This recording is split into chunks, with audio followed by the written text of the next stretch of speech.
네, 안녕하세요. 선생님들. 마가복음 온라인 교육 세 번째 시간이고요.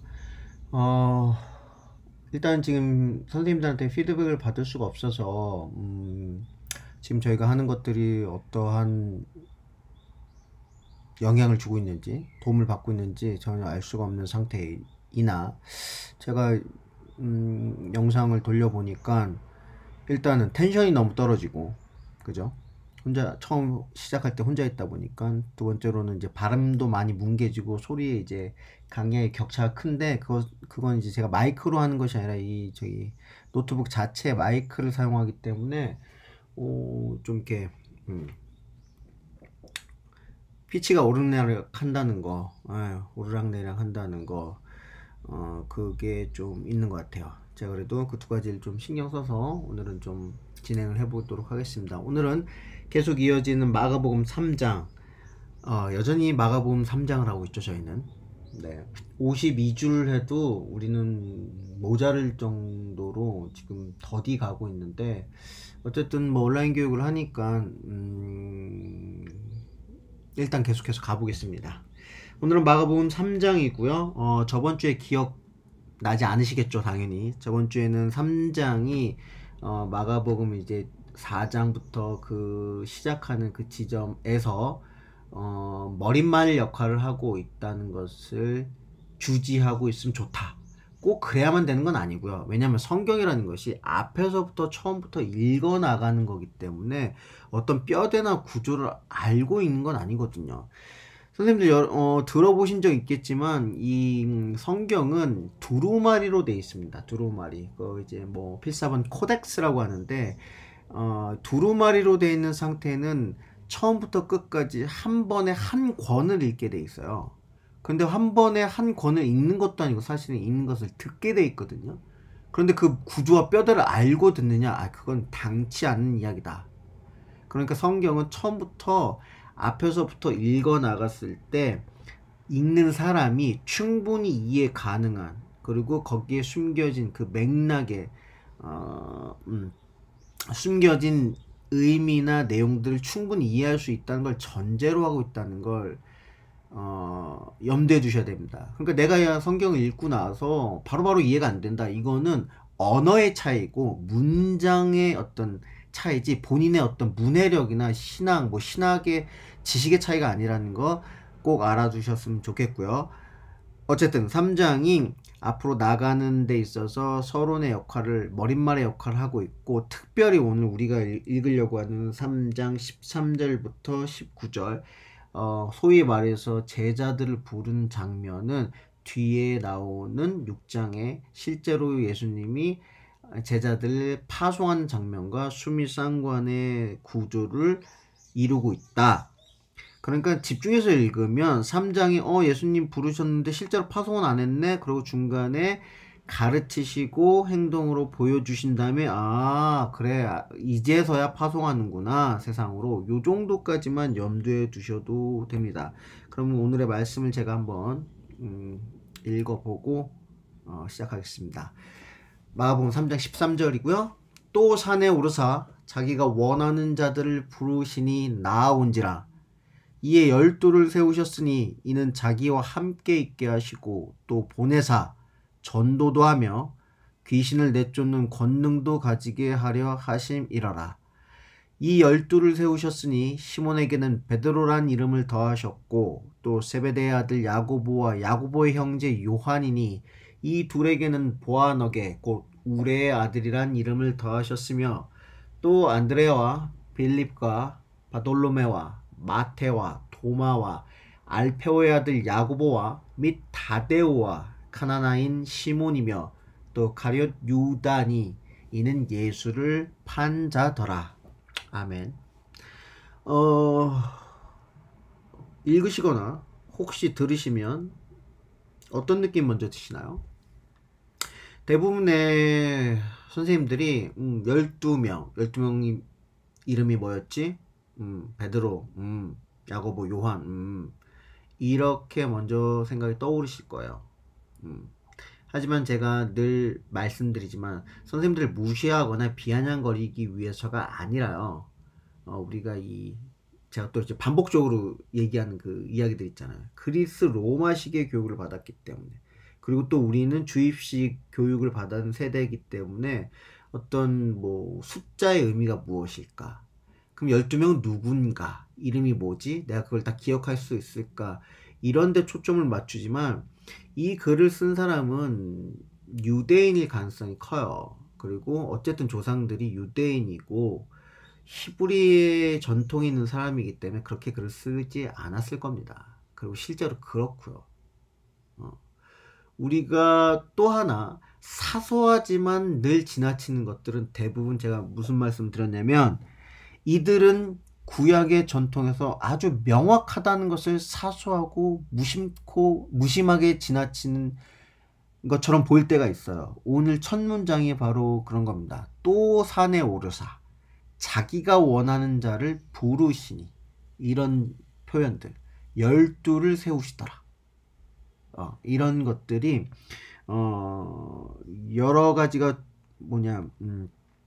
종합해서 우리의 이해를 이렇게 뭐랄까 흐려지게 만든 거죠. 시야를 흐려지게 만드는 거예요. 그래서 결국은 12명이 누구냐에 집착하게 되고, 이 사람들이 어떻게 죽었더라 라고 전승, 이런 사소한 지식들에 초점을 맞추게 됩니다. 심지어는 우리가 뭐 이제 루터교니까 베델 성서의 강점을 가진 분들이잖아요.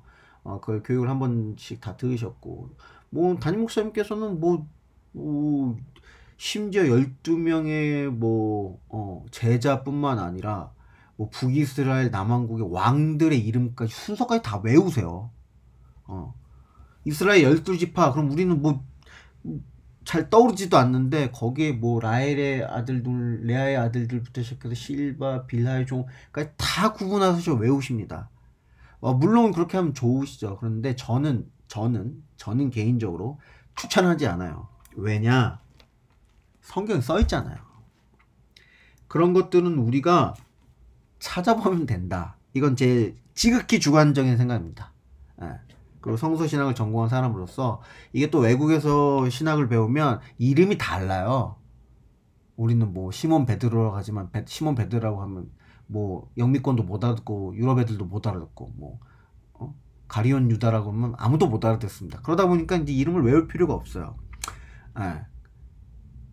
강박관념 가지 마시고요. 특히 이제 막승희 선생님 같은 분들은 뭔가 이렇게 외워서 머릿속에 넣는 걸 좋아하시는 분들, 아무 쓸데없진 않고, 그럴 시간에 다른 데 초점을 맞추시라. 자, 그러면 본격적으로 말씀을 드릴 건, 제가 드릴 거는 이제 첫 번째 문장, 산에 오르사입니다. 산에. 여러분들 이거 조금 이제 어려운 얘기를 하자면, 정관사, 부정관사 아시죠? 네. 정관사, 영어로 치면 the라는 게 있고 a라는 게 붙는데, 이 the라는 게 어쨌든 누구나 알고 있는 산이라는 거잖아. 이때 지금 산은 정관사가 붙여 있습니다. 그리스어에. 왜 그러냐? 히브리인들에게, 히브리 배경을 가진 사람들에게 그 산이라고 하면 누구나 다 떠오르는 산이 있습니다. 어떤 산일까요? 예상하셨겠지만 신의 산입니다. 신의 산은 우리나라 사람들에겐 어쩌면 백두산 같은 굉장히 영험한 산이라 이렇게 알려져 있죠. 왜냐하면 하나님께서 처음 등장하신 건 본인의 실체를 드러내서 모든 사람에게 알리는 처음이 바로 신의 산이었기 때문이에요. 물론 이제 산에서 자기를 원하는 자를 부르신 장면, 이제 출애굽기 24장입니다. 24장 15절 이해할 거예요. 거기서 모세를 부른 장면에서 이제 기시감이 오는 겁니다. 그래서 여러분들 구약을 읽으면 예언자들이 대부분 그 산당에 있는, 이스라엘 지역에 있는 산당에 있는 바알과 아세라, 뭐 기타 등등 우상 숭배하는 그 무당들이나 접신한 자들이 어디냐면 대부분 거기도 산에 있어요. 대비되는 겁니다. 작은 언덕 위에 있는 이방신들. 그러나 창조주 야훼 하나님은 신의 산, 그 지역에서 가장 높은 산에 강림하신다.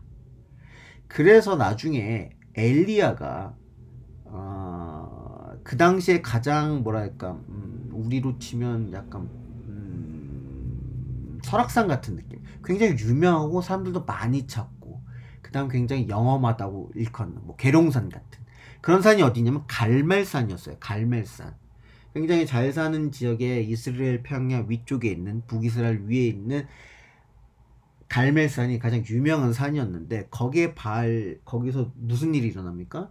바알과 아세라 선지자 850대 1로 대결을 펼치죠. 그리고 나서 거기서 하나님, 야훼 하나님의, 창조주 야훼 하나님의 권능을 그들에게 보여주고 850명의 그 이방 그 신을 모시는 선지자, 제사장들이나 선지자들을 다 몰살하는 장면이 나오죠. 그죠? 그리고 나서 그때 왕의 부인이었던 이세벨이죠. 예, 유럽에서도 이세벨하면 가장 악독한 악녀로 이제 대표되는 이세벨이 엘리야를 잡아 죽이겠다고 하니까 그때 엘리야가 어디로 도망갑니까? 시내산으로 도망갑니다. 바로 그 산으로 도망가요. 왜 그랬을까요? 이유는 단 한 가지입니다.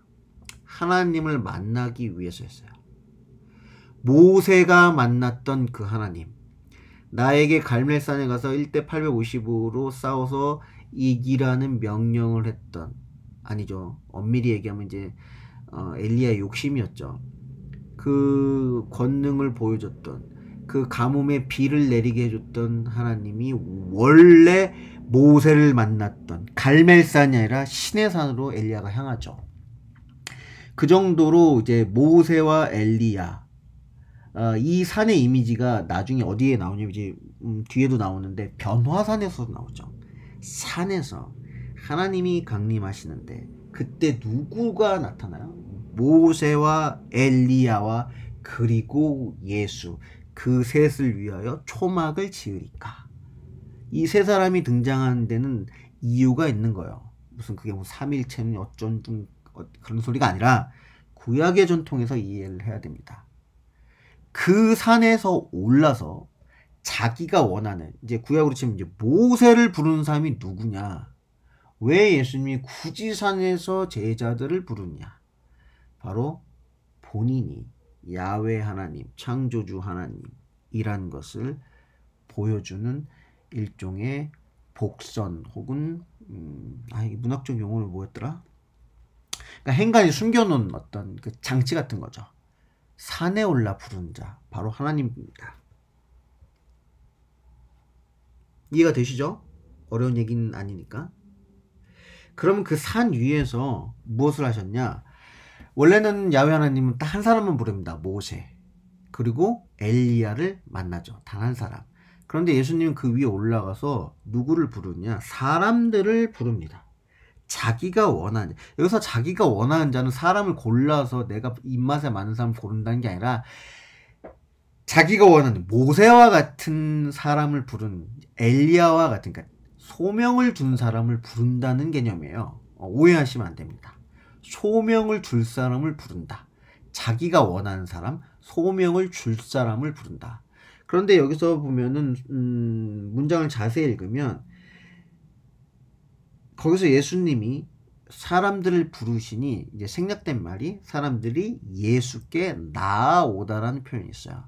그리스의 독특한 이제 어떤 언어 습관인데요. 우리는 그냥 부르면 부른다라고 돼 있잖아요. 근데 그리스어는 영어처럼 접두어 같은 거를 붙여서 얘기하거나 전치사를 사용해서 콕 집어가지고 방향성을 제시한단 말이에요. 이때 불러서 올 때는 예수께로 나아오게 한다는 겁니다. 어디서? 예수께로 나아오게 하려면 나아올 때 자신을 떠나서 나오라는 동사를 써요. 이게 화면을 보시면, 화면 뭐 굳이 안 보셔도 되지만 보시는 분도 있다면, 예수께, 프로스라는 이제 전체에서 예수께로 오려면 어디로? 자기 자리를 떠나 나온다는 얘기입니다. 그러니까 우리 말로 표현하면 그냥 부르시니까 나온다고 됐지만 예수께로 방향성을 가지고 자기가 있는 자리를 떠나서 나오라는 겁니다. 이게 소명의 뭐랄까, 그리스도의 제자로서, 하나님의 자녀로서 예수님의 제자가 되는 근본적인 어떤 원리를 보여줘요. 무엇을 말하냐? 어쨌든 예수께로 향하여 나가려면 자기가 있는 자신의 자리를 떠나야 한다는 겁니다.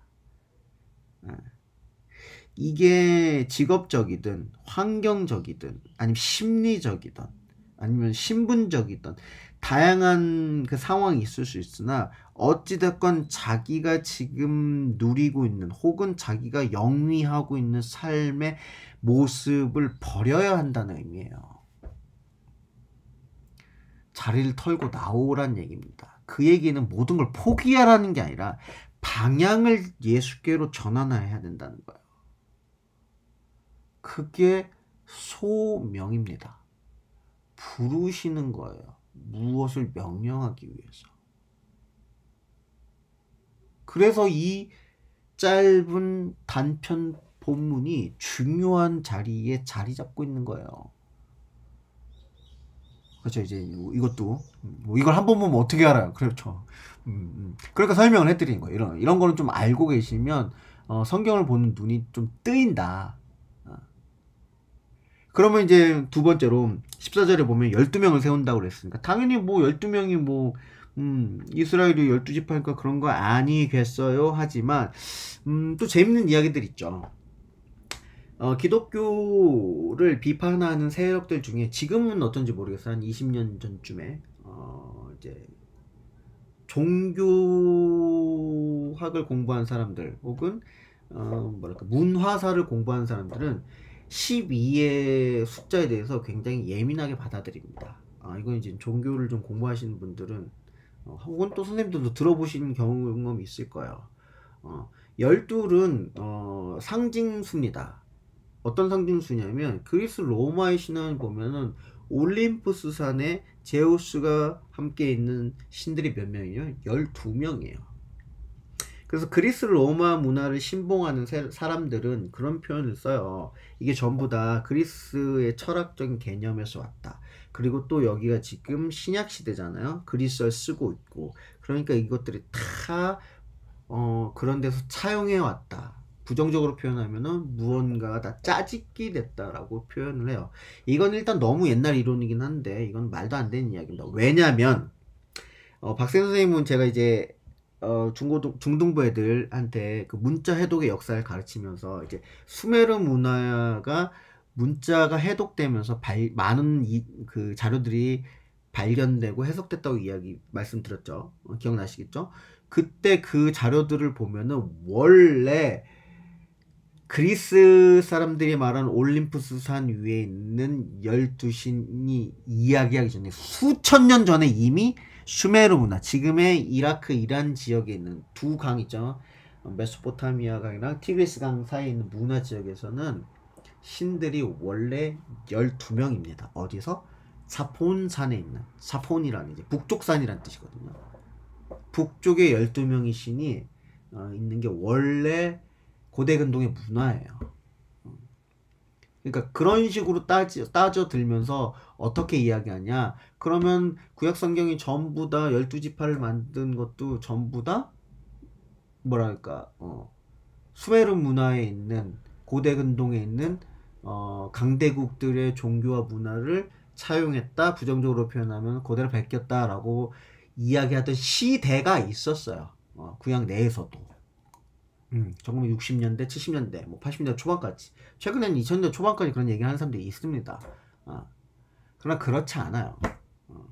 우리가 죽을 숫자 4를 죽을 4자와 비슷하다 그래서 다 경계를 했잖아요. 그러나 어떤 때는 또 4가 완전수기도 해요. 동서남북 방향성도 있고. 그죠? 그런데 왜 그러면은 그 4층을 F층이라고 만들어서 엘리베이터도 하니 이것도 다른 나라 이 문화에서도 4라는 숫자를 그렇게 기피하는 경향. 제가 무슨 말씀 드린 거냐면 이런 게 기원이 어디가 됐던지 간에 지금의 문화에서는 그냥 상징성만 남아있다는 겁니다. 12는 그래서 거의 상징수, 그러니까 완전수에 가깝다고 볼 수가 있어요. 그럼 굳이 왜 12지파를 세웠느냐? 이유가 있겠죠. 당시에.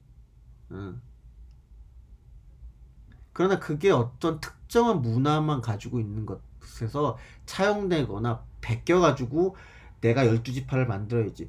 별자리가 왜 그럼 12궁이냐? 아시죠? 그 기억나시죠? 고등학교 때 배웠던 천도에 있는 저기 뭐냐 별자리 수 12개잖아요. 그래가지고 저기 뭐냐 우리가 별자리도 12개, 뭐 천여자리, 궁수자리, 뭐 등등등등. 그래가지고 또 옛날에는 또 왜 12지파가 천문학이랑 연결해가지고 종교는 다 천문학에서 나왔거든요. 수메르 문명에 의하면. 그러면 그런 것들 다 차용하고 베낀 게 다 기독교고 다 복음서는 다 가짜고. 그건 너무 옛날 이론이에요. 누가 그런 얘기 하면은 그냥 듣고 귀로 한 귀로 듣고 한 귀로 흘리세요. 예를 들면 이런 겁니다. 신데렐라 이야기가 저기 콩쥐 팥쥐 이야기 있죠. 그 얘기가 우리나라만 있는 게 아닙니다. 종교학을 연구한 사람들에 의하면 전 세계 100개 인종 부족 국가 이런 데에 있다고 해요. 신데렐라 이야기부터 시작했어. 두 자매들 있고 한 사람은 핍박받고 한 사람은 저기 뭐냐 계모의 딸인데 둘이 해가지고 한 사람 죽이려고 그러고 결국은 이제 신데렐라나 콩쥐처럼 착한 애들이 나중에 잘 먹고 잘 산다. 이런 얘기. 신발 얘기 꼭 나오고 꼭 그게 뭐냐 가마솥에 삶아서 죽인다는 얘기 나오고 계모 나오고 도와준 동물들 나오고 식물들 나오고 이런 것들이 인류의 공통적인 어떤 문화의 기원 중에 하나다. 쓸데없는 얘기가 지금 너무 많은데 어쨌든 재밌는 이야기예요. 그렇다면 구약에서 아니 지금 신약에서 왜 예수님이 12명만 불렀을까? 당연히 예수님과 지금 이 이야기를 듣고 있는 사람들은 유대인들이고 히브리 전통이고 구약의 전통에 있는 사람들입니다. 그럼 왜 예수님이 콕 집어서 12명을 불렀냐? 왜 그랬을까요? 이유가 있다는 거죠. 지금 그런데 12지파 이름은 기억나세요? 뭐 한번 불러드릴까요? 12지파가 누구지라고 했을 때 학자들은 어디서 찾냐면 항상 얘기합니다. 창세기 35장을 얘기해요. 창세기 35장에 야곱의 12아들들이 나오거든요. 루벤, 시몬, 레위, 유다, 이사가, 스불론, 요셉, 베냐민, 단, 납달리, 갓, 아셀 해가지고 12명인데 그 중에 땅을 분배할 때는 좀 달라요. 왜냐면 레위 지파 하나가 빠지죠. 그럼 11명이 되잖아요. 근데 요셉이 나중에 성경을 보시면 요셉이 아들 둘을 낳죠. 누굴 낳아요? 므낫세와 에프라임을 낳죠. 그래서 한 명 빠지고 요셉 빠지고 요셉의 아들 둘 넣어가지고 12지파를 만듭니다. 땅을 분배할 때 얘기해요. 그게 어디 나오냐면은 여호수아랑 사사기에 나오죠. 그래서 우리가 12지파를 얘기할 때 헷갈리시면 창세기 35장을 보시라. 네, 그 12지파가 이미 그 의미가 퇴색됐단 말이에요. 왜? 이미 하나님, 야훼, 그러니까 창조주 하나님, 자기에게 12지파를 만들어준 하나님, 12지파에게 땅을 나눠준 하나님의 모든 신앙적인 기반이 다 무너졌단 말이에요. 왜냐면 지금 이미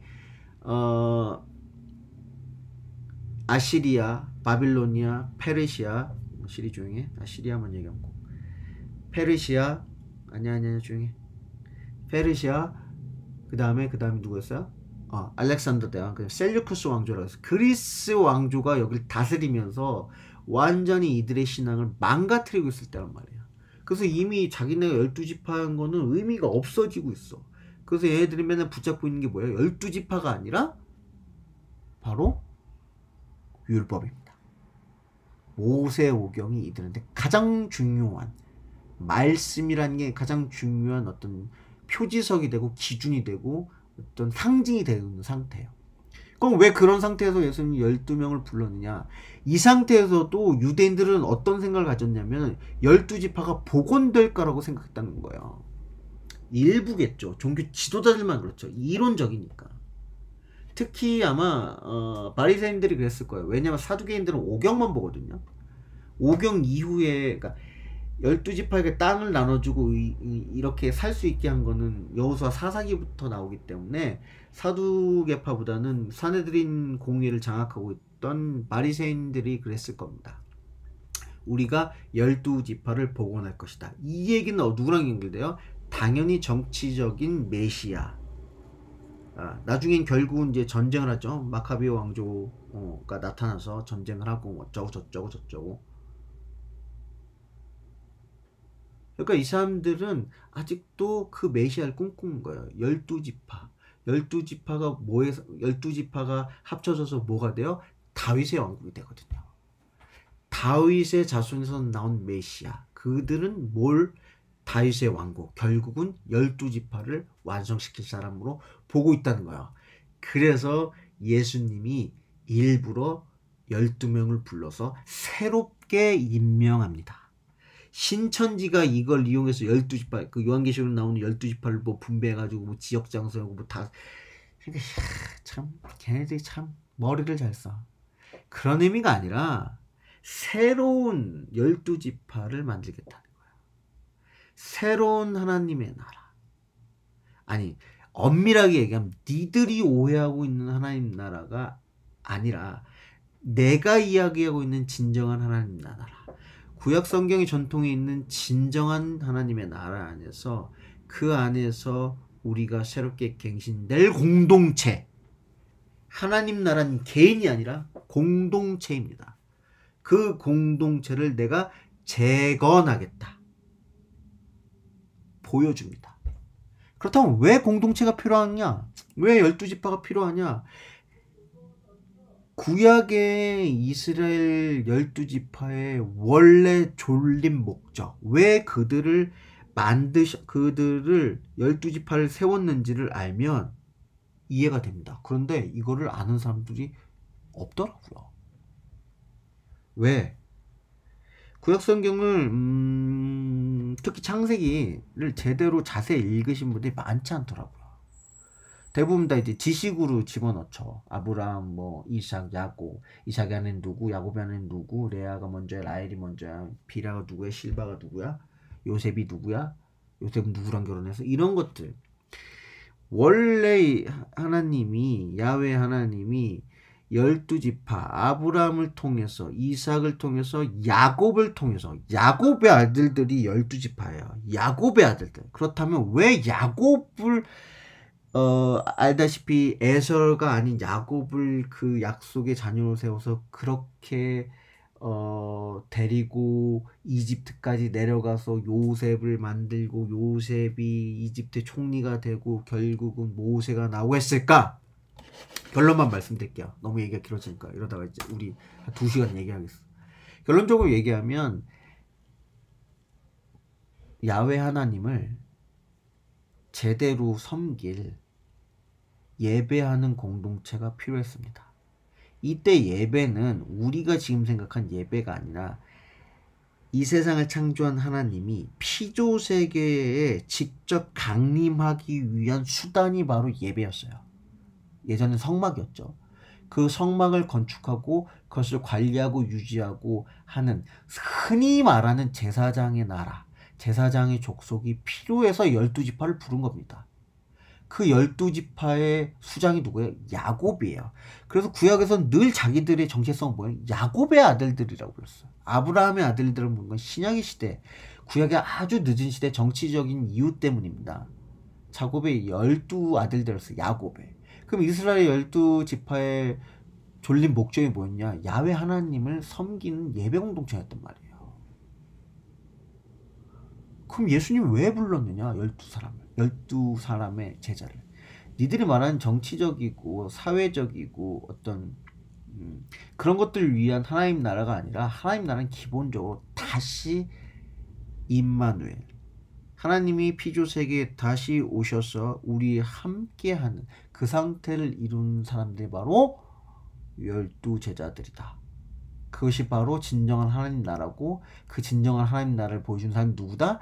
예수다. 그러니까 예수가 곧 누구냐? 바로 하나님이다 라는 게 성립이 되죠. 소위 말하는 이위일체. 그래서 이 본문이 여기에 끼어 들어가 있는 겁니다. 얘기가 길어지네요. 그렇다면 이제 소명의 이유를 봅시다. 왜 예수님이 불렀다고요? 일단 첫 번째, 그냥 내보내서 내가 얘들 전도시키려고 보낸 게 아니라 1번이 자기와 함께 있게 한 다음에 보냅니다. 임마누엘, 그러니까 예수님과 함께 있는, 하나님과 함께 있는 것이 소명의 기본 전제 조건이에요. 여러분들 소명을 가졌다고 생각하십니까? 당연히 가졌죠. 루터교에서는 소명이 뭐예요? 바로 자기 직업이에요. 자기 사회생활이 소명입니다. 이건 또 나중에 이제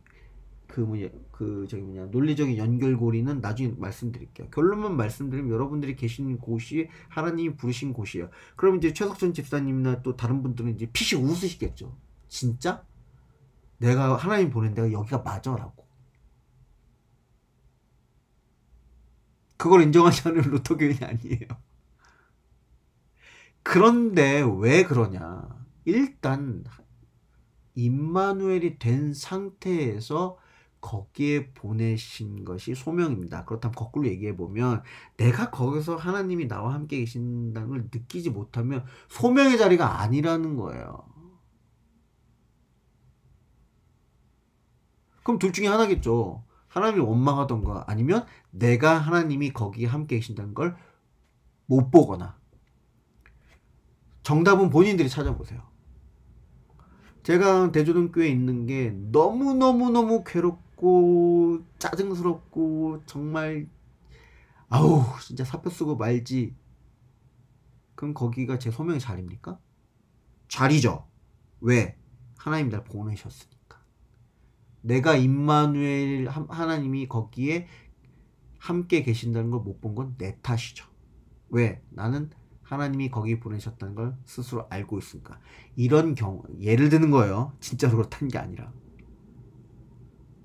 다시 말해서 내가 정말 하나님이 거기에 날 보내셨다고 하면 제일 먼저 해야 될 거는 내가 하나님과 함께 있느냐를 먼저 질문하셔야 된다는 거예요. 이 본문에 의하면. 그런데 여기 우리는 이런 것부터 따진다. 거기가 하나님 게 맞아? 하나님 뜻이 맞아? 맨날 하나님 뜻만 찾아. 하나님 뜻이 뭘까? 내가 있는 게 말까? 계속 사표 쓰는 게 맞아? 진급이 안 되는데 뭐 내가 그만둘까? 나 동료들이 싫은데 그만둘까? 도저히 못하겠어. 에이 대주동교회 내가 아유 진짜 이런데 내가 이런 일 할 사람이야? 이렇게 먼저 생각하는 게 아니라 내가 지금 하나님과 함께 있는 게 느껴지느냐? 정말 내가 순수하게 생각해서 아니라고 하면 본인들이 알잖아요. 진짜 아니다 그러면 그 소명의 자리가 아닌 거죠.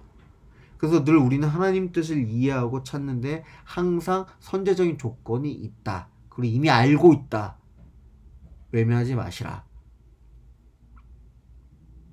그러고 나면 예수님이 제자들을 보내십니다. 뭐하러? 전도시키러. 이때 전도는 이제 교회에서 말하는 전도가 아니죠. 하나님의 나라의 어떤 임박한 도래 이런 거를 전하기 위해서. 그런 걸 전하기 위해서. 그때 하나님 나라 선포를 할 때 뭘 같이 보내셨냐면 희한하게 귀신 축출, 귀신을 쫓는 권능을 준다고 합니다. 이것 때문에 이제 이단들이 많이 이용을 해먹고 또 이제 오순절 쪽 이제 교회들은 전도하면서 이제 막 통성 방언 기도하고 이제 가가지고 축기 사역한다고 해서 막 날뛰죠. 틀렸다는 건 아니에요. 그런데 하나님 나라를 전하는데 왜 귀신을 내쫓는 권능이 필요하냐? 권능은 오해하시면 안 돼요. 자기 능력이 아니라 위임받은 능력을 여기서 권능이에요. 제가 그 1장 그 설명할 때 한참 설명을 드렸어요. 권능, 위임받은 겁니다. 귀신은 내쫓는 권능은 예수님을 통해서 받는 거예요. 왜? 하나님 나라를 선포할 때 가장 중요한 것은 지금 거기에 있는 악한 세력을 밀어내고 하나님 나라를 전해야 됩니다. 이게 하나님 나라를 전하는 예수님의 방식이에요. 제가 1장, 2장 할 때 말씀드렸는데 당연히 까먹으셨겠죠. 나중에 5장 얘기할 때 다시 말씀드릴 거예요. 예수님이 항상 하나님 나라를 선포할 때 귀신을 내쫓습니다. 사람에게서건 아니면 병을 고친다거나 아니면 정신이 나간 사람들이거나 더러운 귀신. 이때 악한 세력은 저번에도 말씀드렸어요. 이 악이라는 것이 그냥 나쁜 이게 아니라 하나님이 주시는 본래 생명력을 갉아먹는 것들은 다 악한 세력입니다. 구약의 관점에서 보면. 그렇지 않으면 외부에서 내가 하나님의 생명을 가지고 사는 정체성을 무너뜨리려고 하는 외부 세력도 악한 세력입니다. 그런 사람들은 하나님 나라가 선포되더라도 우리의 눈을 가리고 귀를 가립니다. 들어도 듣지 못하고 보아도 보지 못하고 깨닫지 못하는 것이 바로 그런 것들이거든요. 악한 세력이 막 조종해가지고 사탄이 와가지고 막 이런 측면보다도 아까 말씀드린 내 생명력을 하나님 주신 생명력이 있다면 내 안에 외부에서 두드리는 예수님의 음성을 반드시 듣게 돼 있거든요. 근데 못 듣습니다.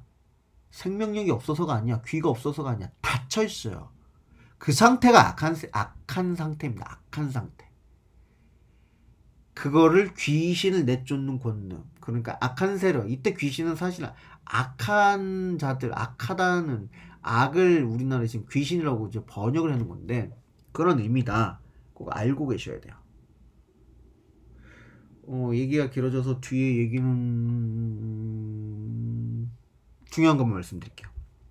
제자들 12명 나오는데 다 몰라도 됩니다. 그런데 알고 계시면 좋은 것들이 있어요. 예를 들어서 뭐 베드로는 누구나 다 알고 계시죠. 근데 여기서 보면 세베대의 아들들이 나와요. 세베대의 아들.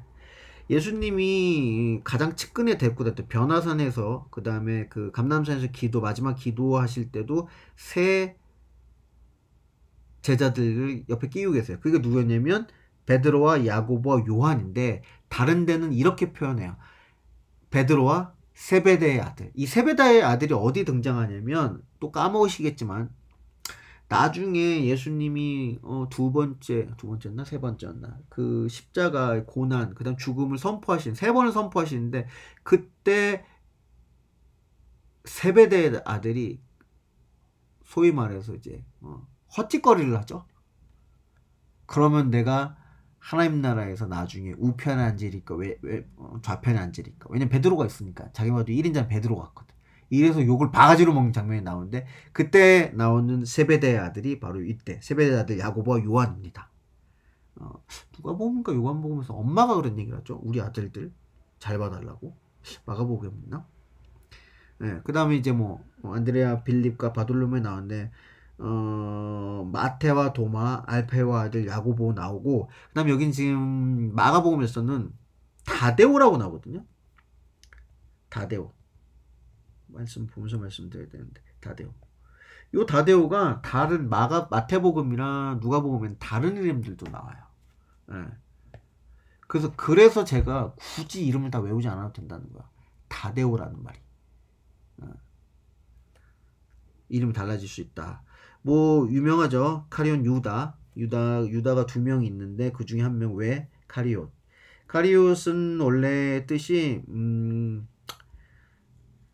가룟 유다. 그러니까 사람 이름 앞에 뭔가 지역을 부르면은 그 사람은 누구의 아들이거나 아니면 그 출신지를 얘기를 하거든요. 카리옷은 이스카리오 출신의 사람이란 뜻입니다. 지명 이름이요. 그런데 신기하게도 이때는 아람어가 공통어였거든요. 아람어가.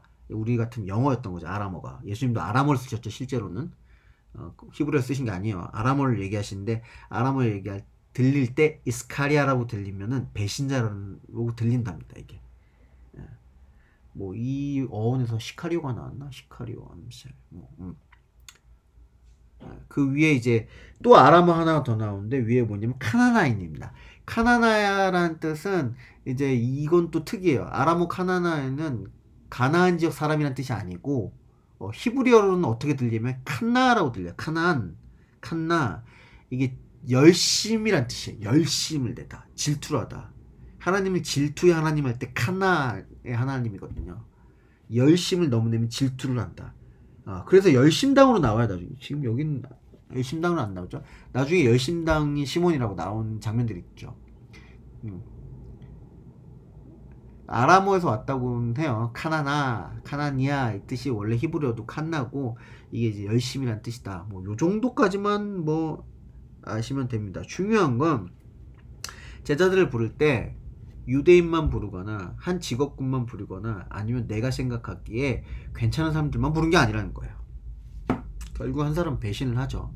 배신한 거랑 예수님 미리 알고 있었다 아니다 전지전능 이거는 나중에 신학적 문제니까 그 학자들이 알아서 하시라 하시고, 우리에게 중요한 거 굳이 또 교훈을 달라. 사실 교훈을 줄 게 없어요. 왜냐면 신학적으로 굉장히 중요한, 신앙적으로 중요한 이야기를 앞에서 미리 다 말씀드렸어요. 산의 이미지, 그죠? 부른다, 소명, 응답할 때 어떤가, 12명이 왜 생겼는가, 우리가 원래 제자들이 왜 존재해야 되는가, 그리스도인 제자들 우리가 왜 존재해야 되는가, 소명을 받아서 어떻게 그걸 행하는가의 전제 조건들, 이런 것들을 다 말씀드렸기 때문에 굳이 교훈 같은 거 필요 없어요. 큐티할 필요 없단 말이에요. 그런데 굳이 하나를 말씀드린, 난 그래도 하나는 얘기해 주세요. 다양성입니다. 더 엄밀하게 하면 다양한 구성원이에요. 제가 몇몇 선생님들한테 미리 말씀드렸어요. 아무리 신앙이 좋아도, 아무리 내가 뛰어나게 무슨 교회에서 사역을 감당한다 하더라도 공동체를 무시하는 것, 더 좁게 얘기해선 내 옆에 있는 사람을 미워하고 무시하고 경멸하는 사람은 그리스도의 제자가 아닙니다. 이건 성경의 명확한 가르침이에요. 12제자들의 이 다양성 부른다는 건 공동체의 다양한 문화와 생각들을 공유한다는 그런 대단한 추상적인 의미도 되지만, 아주 지엽적으로, 저는 그렇게 생각해요. 지엽적인 게 아니라 이게 맞는 것 같아요. 아니, 내가 싫어하는 사람도 공동체는 있다. 그러니 받아들여라. 그게 하나님 나라다. 우리가 교회에 있다 보면, 교회뿐만 아니라 살다 보면 당장 내 배우자가 꼴 보기 싫을 때도 있고, 내 자식, 모르겠어, 자식 꼴 보기 싫은 적은 아직까지 모르겠지만, 내 친구, 부모, 형제 꼴 보기 싫을 때가 얼마나 많습니까? 그런데 일주일에 한 번 보는 사람들, 가끔 2주에 한 번 보는 사람, 내 마음에 안 들거나 코드가 안 맞으면 얼마나 꼴 보기가 싫습니까? 상종도 하기 싫죠. 근데 교회에서는 늘 그 사람들이랑 뭉쳐 있으래. 불만 가지실 수 있어요. 그러나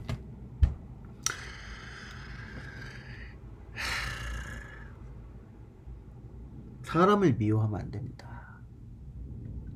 더더욱이 이유 없이 하나님의 호흡을 가진, 하나님의 생명을 가진 다른 사람을 미워하거나 경멸하거나 무시하면 지옥행 급행열차입니다.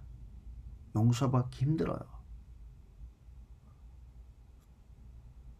성경은 처음부터 끝까지 보십시오. 아니, 창세기 1, 2장만 봐도 나오잖아요. 기독교 윤리 핵심. 나 말고 저 인간도 하나님이 주신 생명의 호흡을 가지고 있다. 하나님도, 예수님도 저 인간을 사랑하신다. 신약과 창세기에서 얘기하고 복음서에서 얘기하면 너무 멀리 떨어져서 잊어버릴까봐 중간에 뭐가 있어요? 요나서가 있죠. 내 민족을 도륙낸 저 악독한 인간들도 하나님이 용서하신다. 잊지 말기 바라십니다. 잊지 않으시길 바랍니다. 교회는 공동체입니다. 하나님의 호흡을 가진 성령님이 임재해 있는 모든 사람들은 다 구원의 대상이에요. 그걸 부정하면 악한 세력입니다. 더 이상 말씀드리지 않을게요. 안 된다고 얘기하시는 게 당연해요. 왜? 누가 그런 얘기를 했냐? 성경에서 바로 바울입니다. 바울은 다메섹 도상에서 예수 그리스도를 직접 만났다고 해서 고백한 사람이고요. 인생이 180도로 바뀌었고 당연히 신앙을 가졌고 예수님 본자, 하나님을 본자라고 스스로 이야기하고 다녔어요. 그런데 로마서에 보면 고백을 하죠. 아무리 내가 그렇게 하지만 내 속에서 끓어오르는 이 죄악을 감당하기 힘들다. 사람을 미워하는 거야. 왜? 바울이 제대로 된 사도가 아니라고 엄청 무시당했거든. 그래서 그 사람들 굉장히 미워하고 죽이고 싶었던 마음이 얼마나 컸겠어요. 그럼에도 불구하고 내가 그래서 이런 미워하는 마음을 가지고 괴로워하니까 나는 그럼 구원받지 못하는 삶이 되는 건가? 아니다. 7장에서 말하죠. 로마서 7장. 내 안에 있는 누가? 성령께서. 내 안에 성령이 있다고 믿는다면 그 성령께서 나를 사랑의 길로 인도하시리라. 나의 구원은 하나님과의 관계를 끊지 못한다. 그 어떤 세력도 나의 구원의 길은 막히지 않았다. 왜? 나는 이미 내 안에서 끌어오는 어떤 육신의 생각들에 지배받는 자가 아니라 그 끌어오르는 육신의 생각을 제어하는 생명의 성령의 법으로 살아가는 존재이기 때문이다라고 확신하게 된. 하지만 늘 나는 매일 예수 그리스도와 함께 내 자신을 십자가에 못 박는다고 갈라디아서 고백하죠. 그렇기 때문에 나는 매일매일 예수 그리스도와 다시 사는 매일 부활을 경험한다라고 고백합니다. 선생님들, 좌절하지 마십시오. 내가 그리스도의 제자가 맞는가? 나는 내가 안수 집사인데, 내가 교사인데, 내가 이런 게 맞는가? 난 장로가 될 자격이 없어. 난 선생님들을 대표해서 내가 너 더 큰일 교육부를 이끌어갈 수 없어. 이런 마음은 하나님 주신 마음이 아니라고 바울이 보증해 줬습니다. 다만 우리가 노력해야 합니다. 하나님이 주신 마음으로 사람을 사랑할 것을. 우리 스스로는 안 돼요. 오죽하면 학자들이 그렇게 규명을 해놨겠어요. 안 된다고. 그렇지만 우리가 하나님께 주시는 진정한 그리스도의 소명을 받았다고 하면 우리의 의지대로가 아니라 우리 능력대로가 아니라 하나님 주신 그 능력대로 사람을 사랑하고 하나님 나라를 전하고 악한 세계를 이길 수 있다는 것을 잊지 않으시기를 바라면서 몇 분이 지났지? 오래된 것 같은데 기도하겠습니다. 사랑의 하나님, 오늘도 우리는 괴롭습니다. 월요일이었고 직장에서 마주치기 싫은 사람들, 만나기 껄끄러운 사람들, 그리고 얼굴만 봐도 아니 숨소리만 들어도 소름 끼치는 사람들과 함께 섞여 하루를 버텨냈습니다. 하나님께서 우리에게 당신의 생명의 호흡을 주시고 그 생명이 발현될 수 있도록 신앙의 모터를 심령 속에 달아주셨으며 그 모터를 스스로 돌릴 수 없으니 성령께서 늘 그 생명의 모터를 돌릴 수 있도록 도움을 주시지만 늘 사는 게 버겁고 늘 초라해지며 내가 과연 신앙인으로서 사는 것이 맞는지 의구심을 가질 때가 있습니다. 주님, 우리를 불쌍히 여겨주시옵소서. 하나님 나라 앞에서 하나님의 생명을 가지고 이 세상을 사랑으로 살아가게 하시옵소서. 물질적인 축복과 사회적인 축복, 명예와 부를 얻는 것이 진정한 기쁨이 아니라 내 주위에 있는 사람들 사랑하고 하나님께서 펼치시는 이 창조의 세계에서 하늘을 바라보고 별을 바라보고 바람이 스치는 것은 생명대의 소리를 들으면서 내 마음에 생명이 넘치는 것이 그것이 기쁨이고 행복임을 우리가 깨닫게 하여 주시옵소서. 아니 그러한 삶을 살 수 있도록 우리 뜨뜻미지근한 이 마음들을 다시 불타게 하여 주시옵소서. 월요일입니다. 다시 만나서 예배드리는 그 시간까지 우리 선생님들의 영육간에 강건함을 허락하여 주시고 만남의 축복으로 하나님의 음성을 전달하는 하나님의 사자들을 만나게 하여 주시옵소서. 모든 말씀 살아계신 예수 그리스도 이름으로 기도드렸습니다. 아멘. 감사합니다. 수고하셨습니다. 유튜브에 업로드 해드릴게요.